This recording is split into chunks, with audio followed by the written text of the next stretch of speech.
চোখের নিচে কালো দাগ, অন্তর চিরে দুটো ভাগ, এ যে তোর বেঈমানির প্রমাণ।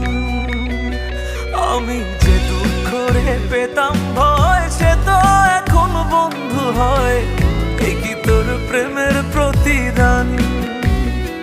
ও মানুষ এখন আমায় দেখে প্রেমের দেয় গাল,